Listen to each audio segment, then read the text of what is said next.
वन्देऽहं श्रीगुरुः श्रीयुतपदकमलं श्रीगुरुन् वैष्णवंश्च श्रीरूपं साग्रजातं शरणरघुनाथ नितन्तं शान्तं शान्तं परिजनसहितं श्रीकृष्ण चैतन्यदेवं श्रीराधाकृष्णपदं सहगना ललिता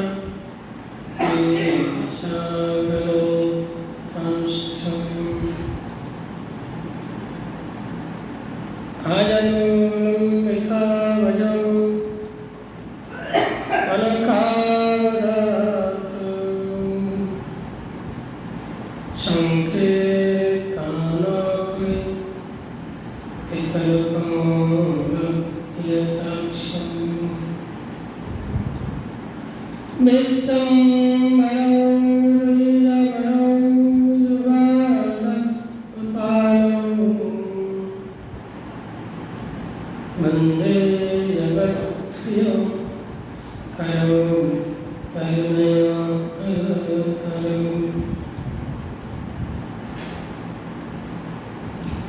तमादिजं करुणानिधानं तमालवैनं श्वेतावतारम् अपार संसार शोदृशेतुं भजामि भगवत्स्वरूपम् इन्दै तुलसीदत्तमै प्रिययो वै केशवश्च कृष्णा भक्ति प्रददति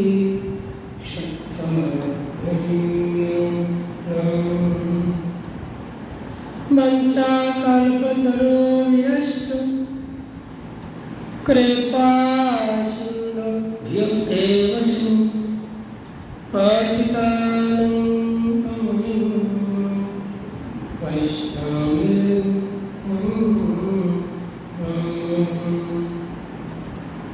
जय रघुनाथ भट्टरघुनाथ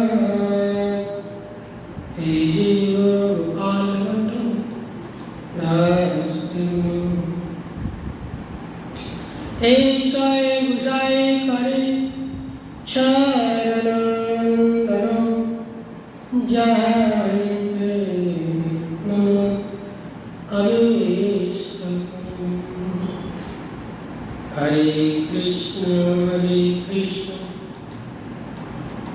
कृष्ण कृष्ण हरे हरे हरे राम राम राम हरे हरे कृष्ण कृष्ण कृष्ण हरे हरे हरे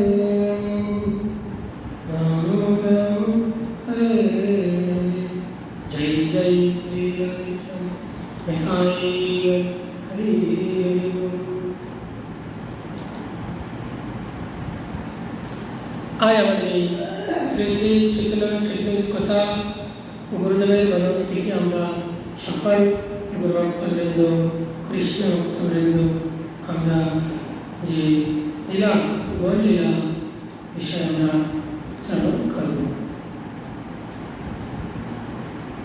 তো তার পূর্বে এদম চেদম কৃষ্ণ ভক্ত মাতৃপুত্রী গুরু কৃষ্ণ সকলে চরণে আমার প্রাণ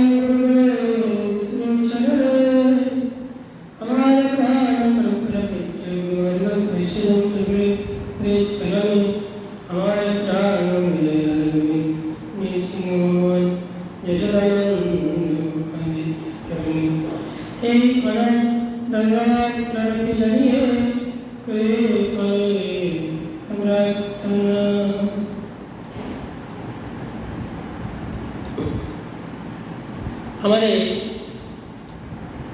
যে এই গৌর কথা হয়েছিল যে আসলে কি গৌরী যে কৃপা অতুলনীয়। এদিকে গৌরী আবেশে পড়ে আছেন, আর এদিকে রাজা প্রতাপরুদ্র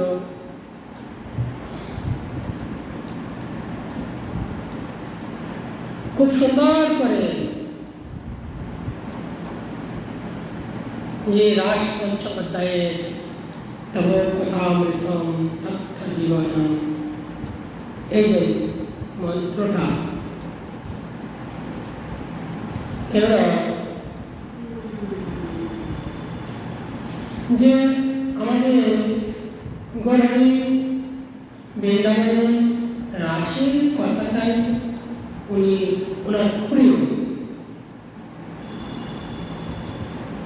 যে রাসের কথাটা প্রিয়, এই কথাটা শুনতে শ্রবণ করতে নিজে উৎকণ্ঠাভাবে যে বিলাপ করতেন। যখন বলছে তথ্য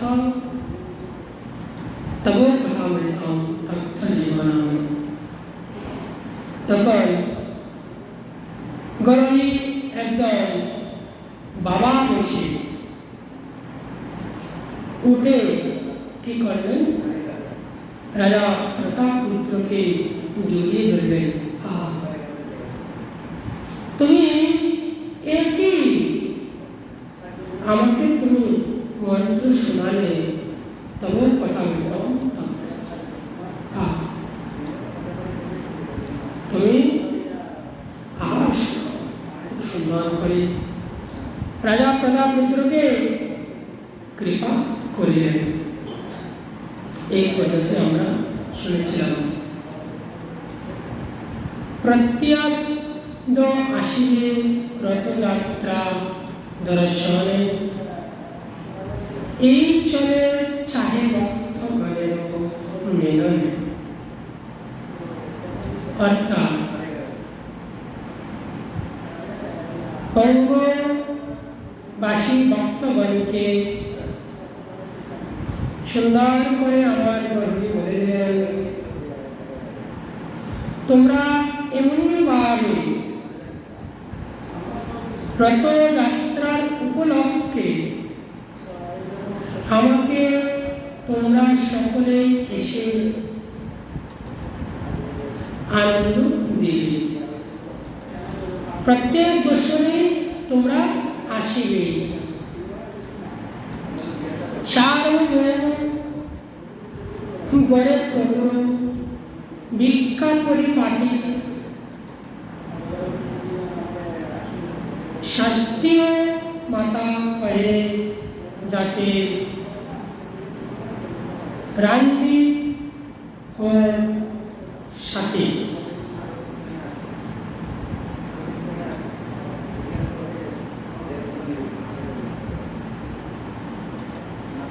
যে বলছে ষষ্ঠী রান্ডি ও শাস্তি, অর্থাৎ আমাদের খুব সুন্দর করে তা বলতে যাচ্ছেন, পরিচালনা করছেন কৃষ্ণদাস কবিরাজ গোস্বামী। রথযাত্রার পরে গৌড়ীয় বৈষ্ণবগণ দেশে চলিয়া গেলে প্রতি মাসে 5 দিন করিয়া সার্বভৌম ভট্টাচার্যের 4 জন প্রভুকে ভিক্ষা ভোজন করাতে। রথযাত্রার পরে প্রতি মাসে 5 দিন ভট্টাচার্যের গৃহে নানাবিধ উপাদেয় দ্রব্য প্রভুর জন্য প্রস্তুত করিতেন। প্রভুর একদিন ভোজনে বসিয়াছেন, এমন সময় সার্বভৌমের জামাতা বলছি অমর নামক ব্রাহ্মণ দূর হইতে দৃষ্টি করিয়া বলিয়া উঠিল, এই অন্ন তৃপ্তি হয় 10 বার জল একেলা সন্ন্যাসী করে একেতে বুঝন।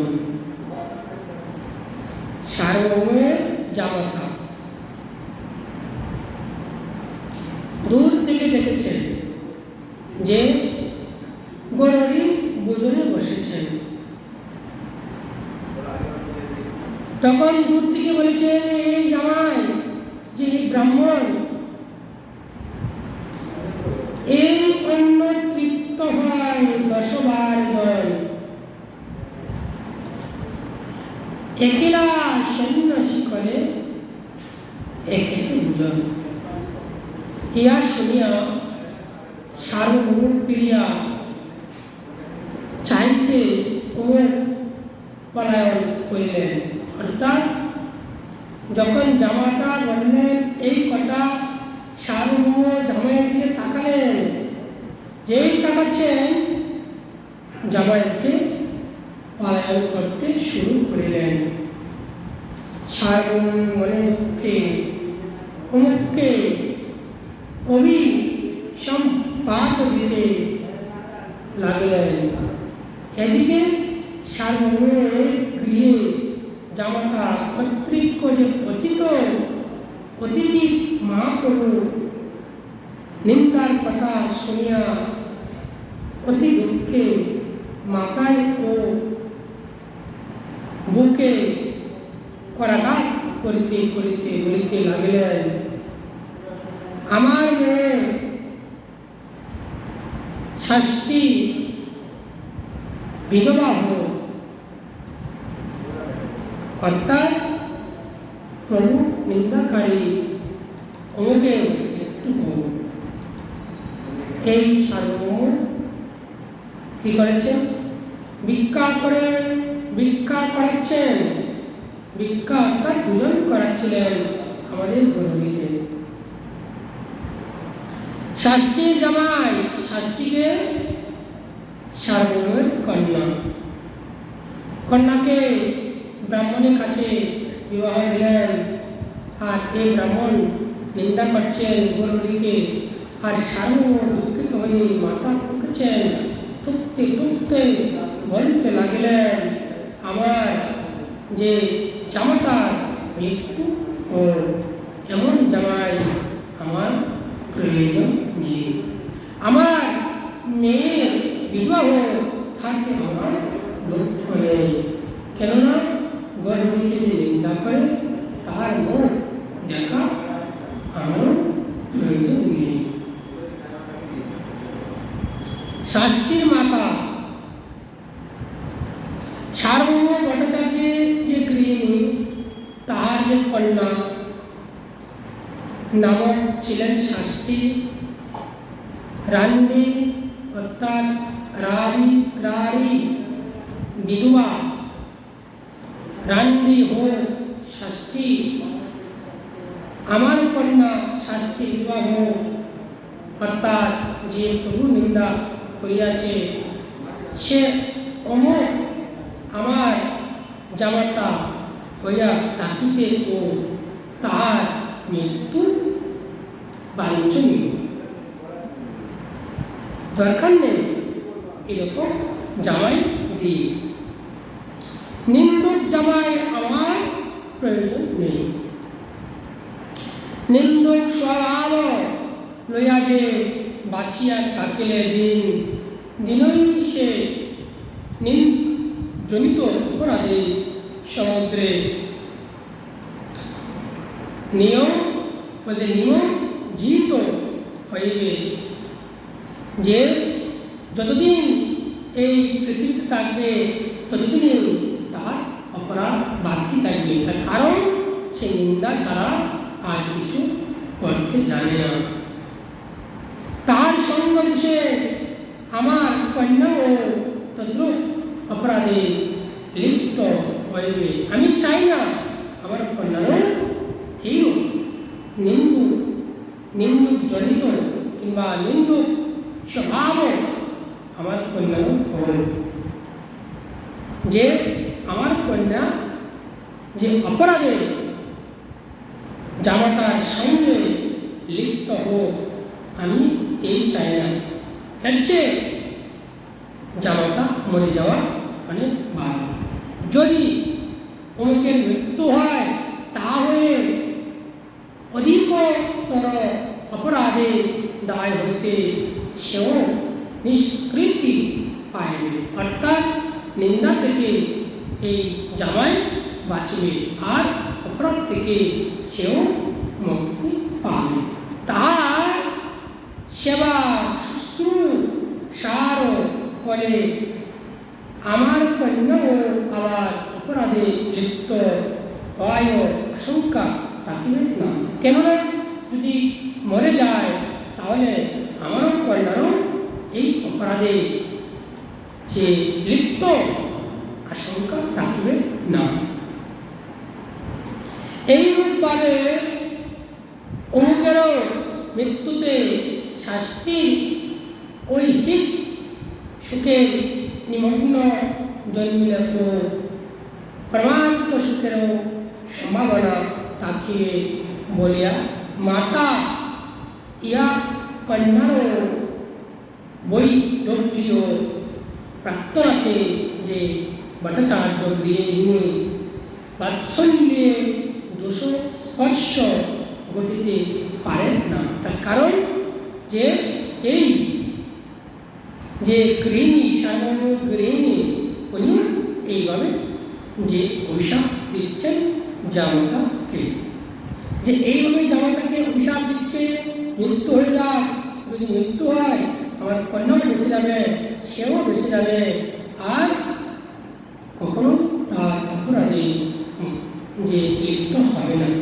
এইরূপভাবে যে সার্বভৌম ভট্টাচার্যের যে স্ত্রী কিংবা গৃহিণী বললেন তাহা কোনো দোষ স্পর্শ করে নাই। অথবা শাস্তির স্বামী অমুক প্রভুকে নিন্দা করাতে যে শাস্তির মাতা দুঃখে আক্ষেপ করিয়া বলিতে লাগলেন শাস্তি বিধবা ও যদি বিধবা হয় তাহলে আমার শাস্তি ভালো থাকবে। অমুককে লক্ষ্য করিয়াই তিনি বলিয়াছিলেন যে প্রভুকে নিন্দা করে এমন পাষণ্ড বাঁচিয়া থাকা থেকে না থাকাই ভালো। আর এসব পাষণ্ডে বাঁচিয়ে থাকাই বা কি কাজ, তাহার মরাই ভালো। অনেক সময় নিজের মাতাও দুরন্ত পুত্রকে অতি দুঃখে বলিয়া থাকেন তুমি মর কিংবা তুই মর। শাস্ত্রীর মাতা উক্তিও এই জাতীয় যে শাস্তি বিবাহ ইয়াই তাহার প্রধান উদ্দেশ্য নহে। এমন আসন্ন স্বামীর সঙ্গে করা অপেক্ষা বিধবা হইয়া থাকাই ভালো, ইয়াই তাহার আপেক্ষীয় মানে কথা। যে এমন জামাই প্রয়োজন নেই। যে ভগবানকে যে আমার প্রভুকে নিন্দা করে এমন জামাই টাকা থেকে না থাকা ভালো। এইভাবে সার্বভৌম ভট্টাচার্য আর ওনার স্ত্রী দুঃখ করলেন আর অভিশাপ দিচ্ছেন জামাতাকে।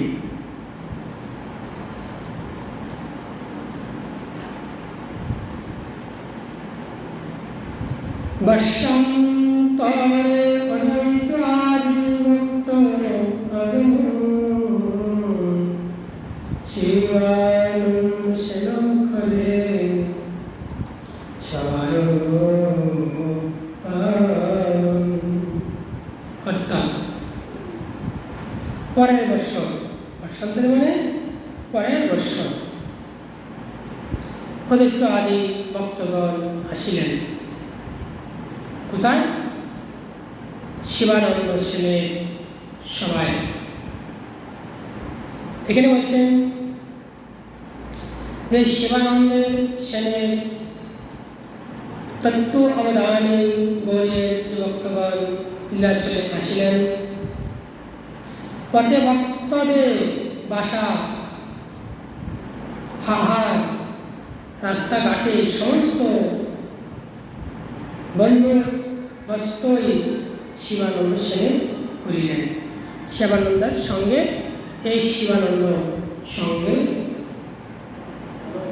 শিবানন্দ সব কিছু ব্যবস্থা করলেন রাস্তা ঘাটে। খুব সুন্দর করে পরে বছর রথযাত্রার সময় শিবানন্দে যে গুরুত্ব আদি ভক্তগণের যে আসছেন, সেই আসা রাস্তাঘাটে থাকা ব্যবস্থা, প্রসাদ পাওয়া সব কিছু করিলেন এই শিবানন্দ। শিবানন্দের সঙ্গে আইলাম উপর ভাগ্যবান, প্রভুর চরণ দেখি কইল এখানে এক সুন্দর এক ব্যক্তি যে বলেছেন শিবানন্দের সঙ্গে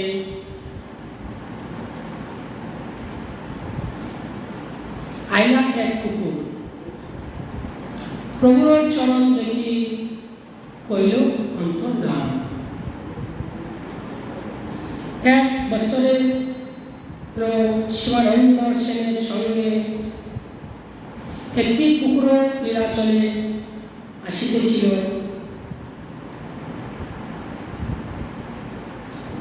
পথে একদিন কোনো কার্য উপলক্ষে শিবানন্দ অন্যত্র তাকায় তাহার পরিচালক কুকুরটিকে আহার দিয়াছিলেন না। কুকুর কোথায় চলিয়া গেল, শিবানন্দ আসিয়া অনেক অনুসন্ধান করিয়া ও আর তাহাকে পেলেন না। পরে তাহার লীলাচলে আসিয়া দেখিলেন কুকুরটি প্রভুর চরণের নিকটে বসিয়া প্রভুর প্রদত্ত নারিকেল প্রসাদ খাইতেছে আর কৃষ্ণ কৃষ্ণ বলিতেছে। এই কুকুরটি লীলাচলেই দেহ রক্ষা করিয়াছি। কলিকায়ন করে শ্রী চৈতন্য চন্দ্রদয়ের নাটকের মতে ইহা মহাপ্রভু যে বৃন্দাবন যাওয়ার পূর্বেরও ঘটনা। ভগবত মথুরা আগমন না ভগবত মথুরা আগমনাৎ পূর্বম একস্মিন নদ্যে সর্বেষু পরশ সহস্রলোকেষু চলিতবৎসু কচ্চিৎ কুকুরোপি রোপিত ইয়াদৃচ্ছিকচ্ছঃ শিবানন্দ নিকটে চলিতঃ ইত্যাদি। অর্থাৎ বলছেন শিবানন্দ যখন লীলাচলের দিকে আসছিলেন তখন তার সঙ্গে একটা কুকুর সঙ্গী হলেন। এক জায়গায় বিশ্রাম করছিলেন। বিশ্রামের সময় কুকুরটা এদিক সেদিক একটু গেলেন। যখন কিছু ভোজন করছেন, ভোজন করার সময় হয়েছে কি শিবানন্দ কুকুরকে দিতে মনে নেই। যখন কুকুরকে কিছু দিতে মনে নেই, কুকুর তো খিদা পেয়েছে, সেদিক ছুটে চলে গেছে। আর কুকুর যখন শিবানন্দের জ্ঞান এসেছে কি কুকুর তো সঙ্গে এসেছে, কুকুরটা গেল কোথায়? কুকুরকে খুঁজতে খুঁজতে দেখলো কুকুর আর খুঁজে পেল না। যখন কুকুরকে খুঁজে পেল না, এই কুকুর করেছে কি, নীলাচলে এসে গেলেন কার কাছে? প্রভুর নিকটে। শিবানন্দ আসলেন, এসে দেখে নীলাচলে আমার গরুর শ্রীচরণ কমলে এসে কুকুর হয়ে আছে। এখানে কি করছেন? যে নারকেল কাটছেন, প্রভুর প্রণামের নারকেল। এইভাবে খুব সুন্দর করে অন্তিমে বলছেন যে কি, প্রভুর চরণ দেখিয়া কইল অন্ত দান। অর্থাৎ প্রভুর চরণ দর্শন করে প্রভুর আনন্দ পেয়ে কুকুরের জীবন ধন্য হলেন। তারপর এই লীলাচলে কুকুরে দেহ রাখলেন। পথে সার্বভৌম সহ সবার মিলন। সার্বভৌম ভট্টাচার্য কাশীতে আগমন। অর্থাৎ যখন শ্রীক্ষেত্রে যাওয়ার পথে সমস্ত গড়িয়ে ভক্তগণ যে ভট্টাচার্যের অর্থাৎ সার্বভৌম ভট্টাচার্যের কাশীতে, সার্বভৌম ভট্টাচার্য যে কাশীতে গিয়াছিলেন, শ্রী চৈতন্য চৈতন্যতেও অন্যত্র কোনো তাহার লেখক বা বর্ণনা পাওয়া যায় না। চৈতন্যতে কোনো লেখা পাওয়া যায় না যে কাশীতে গিয়েছিলেন সার্বভৌম ভট্টাচার্য। কিন্তু শ্রী চৈতন্য চন্দ্রোদয় নাটকে কবি কর্ণপুর লিখিয়াছেন, ১৫ বৎসর রথযাত্রা উপলক্ষে গৌরীয় ভক্তগণ যখন লীলাচলে আসিয়াছিলেন, তখন প্রতিমধ্যে কোনো এক স্থানে সার্বভৌম ভট্টাচার্যের সহিত তাহাদেরও সাক্ষাৎ হইয়াছিল। সার্বভৌম তখন বানারসিতে আসিতেছিলেন। ইহা এক প্রভুর বারাণসী যাওয়ার পূর্বে ঘটনা। তাহার বিশ্বাসযোগ্য প্রমাণ পাওয়া যায় যে ভূমিকার প্রকাশানন্দ উদ্ধার কাহিনীতে। একদিন আমাদের গৌরী যখন বারাণসী যাওয়ার আগে, এটা কোথায় দেখা যাচ্ছে? যখন প্রকাশানন্দকে আমাদের গৌরী উদ্ধার করে, সেই সময় দেখা যায় সার্বভৌম ভট্টাচার্য সেখানে ছিলেন। কোথায় বলছেন?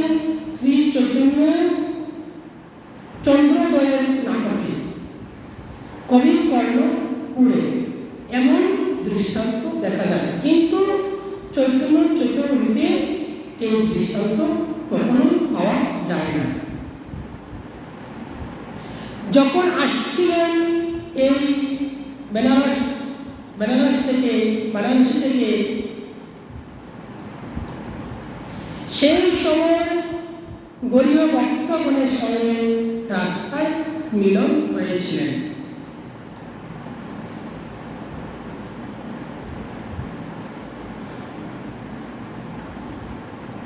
প্রভুরে মিলিয়া সর্ববৈষ্ণব আসিয়া জয় ক্রীড়া করিল প্রভু সবাই লইয়া। অর্থাৎ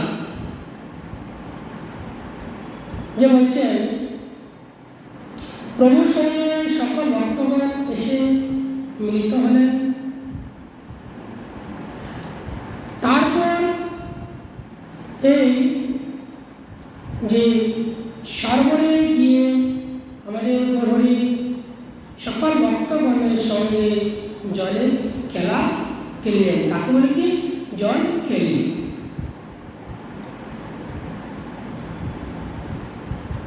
সভা লয়া কইল গুন্ডিচা গৃহ সংবাদ রথযাত্রা দর্শনে প্রভু নর্তনে। অর্থাৎ সকল ভক্তগণকে নিয়ে গেলেন তার গুন্ডিচা মার্জনে। সকল ভক্তগণকে নিয়ে গুন্ডিচা মার্জন করলেন। মার্জন করে পরের দিন রথযাত্রা দর্শন করলেন সকল ভক্তগণকে নিয়ে।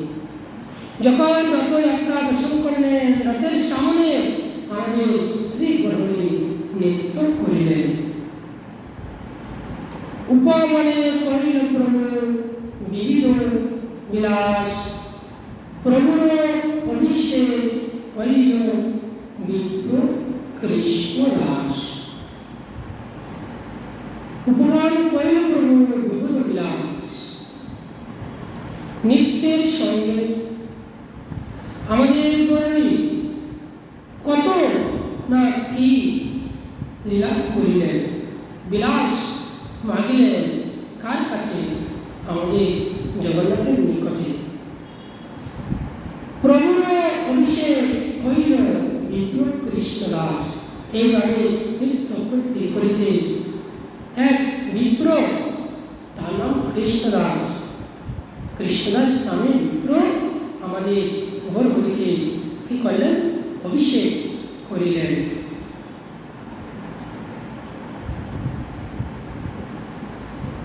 গুন্ডি চাকে নিত্য অন্তে কইল জলকেলি,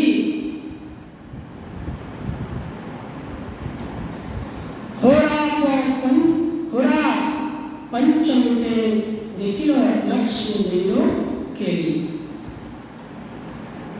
হোরা পঞ্চমী রথযাত্রা অব্যবহিত যে পরবর্তী পঞ্চমী তিথিতে যে হোরা পঞ্চমী বলে রথযাত্রার পর, এই দিনে লক্ষ্মী দেবী দাস দাসী সম ব্যবহারে মহা ঐশ্বর্য যে প্রকটিত করিয়া শ্রী মন্দির হইতে বাইরে করিয়া শ্রী জগন্নাথের সেবকগণকে, এমনকি তাহার রথকে ও প্রহার রাজি দ্বারা শাস্তি দিয়া থাকেন। এটা আগে কেমনভাবে কি বলে দিলেন। হোরা অর্থ গমন, হোরা অর্থ কি? গমন। এই পঞ্চমী দিনে লক্ষ্মী দেবী বাইরে গমন করেন বলিয়া ইয়াকে হোরা পঞ্চমী বলে। কেলি অর্থাৎ ক্রীড়া খেলা, ক্রীড়া লীলা, তাহাকে ত্যাগ করিয়া রথযাত্রার চলে শ্রী জগন্নাথ সুন্দরাচ্ছলে গিয়াছেন বলিয়া জগন্নাথের প্রতি ক্রোধ প্রকাশের চলে তাহার দাস দাসীগণকে, এমনকি তাহার রথ কানিকে পর্যন্ত শান্তি দান রূপ লীলা। তারপরে কি? শাস্তি দান। যে জানে লক্ষ্মী যদি আসবেন, সেই সময় কি যে আমাদের গৌরহরি চলে গেছেন কোথায়? বলছে রথযাত্রার চলে জগন্নাথ সুন্দরাঞ্চলে গিয়েছিলেন, সুন্দরাঞ্চলে চলে গেলেন। আর এদিকে জানেন জগন্নাথ যে লক্ষ্মী আসবেন, আর সে মুহূর্তে উনি চলে গেলেন অন্যত্র। আর এদিকে লক্ষ্মী কি করেছেন? দাস দাসী নিয়ে দেখলেন আমার প্রিয়তম নেই। যখন দেখেন প্রিয়তম নেই, রথের মাঝে এসে অশান্তি শুরু করতে লাগলেন।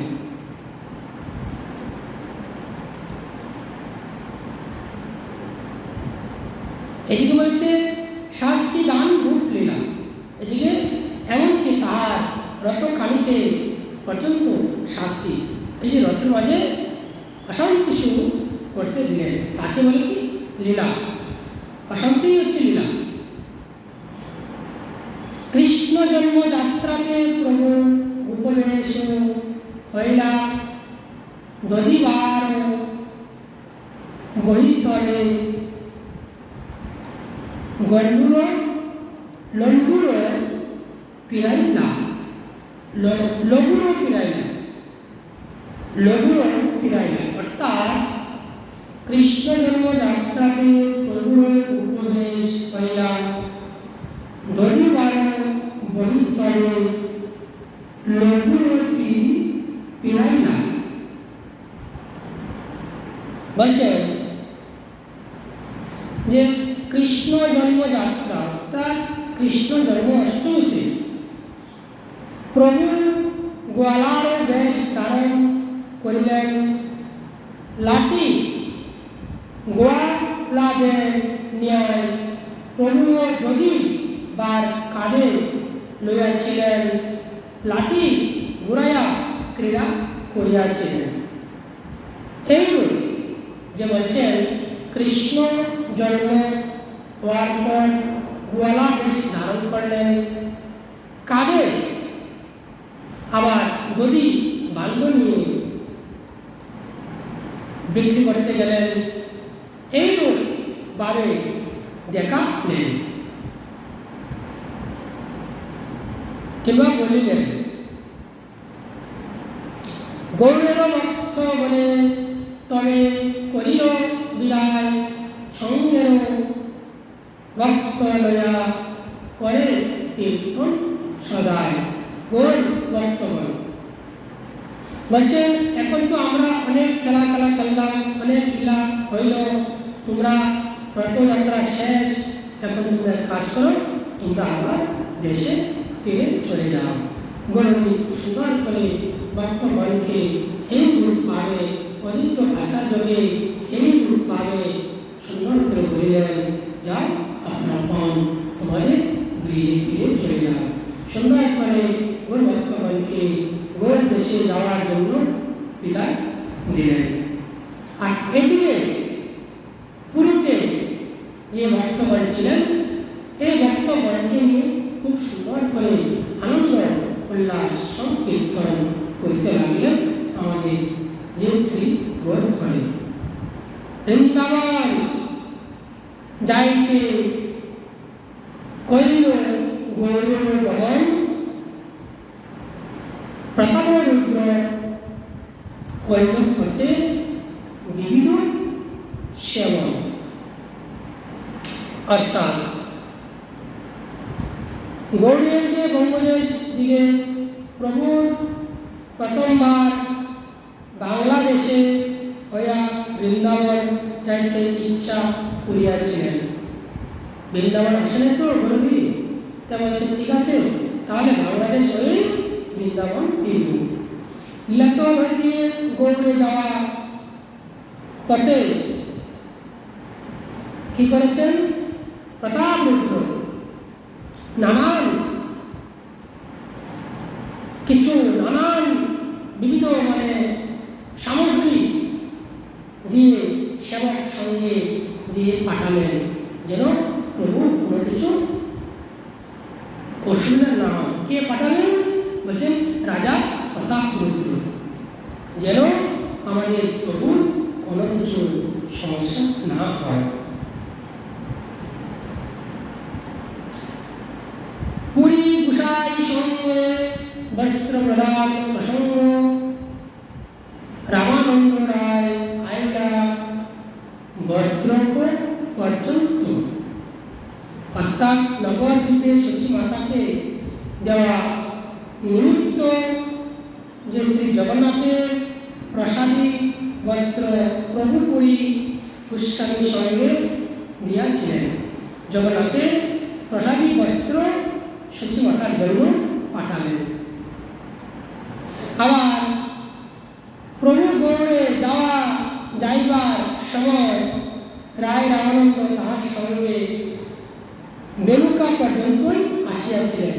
যখন বাংলা হয়ে বৃন্দাবন আসবেন তখন রায় রামানন্দ এই রেণুকা পর্যন্তই আসবেন, পরে আর আসে নাই। আজ আমাদের এই শ্রী শ্রী চৈতন্য চতুর্থীর কথা এখানে বিশ্রাম রাখবো। যে আমাদের কথা হচ্ছে এই যে গৌরহরি পুনরায় যে সকল ভক্তগণকে নিয়ে লীলাচলে আনন্দ উৎসব করলেন আর বৃন্দাবন দিকে গৌরহরি রওনা হলেন। আর এখানে এই শ্রী শ্রী চৈতন্য কথা বিশ্রাম। জয় জয় শ্রী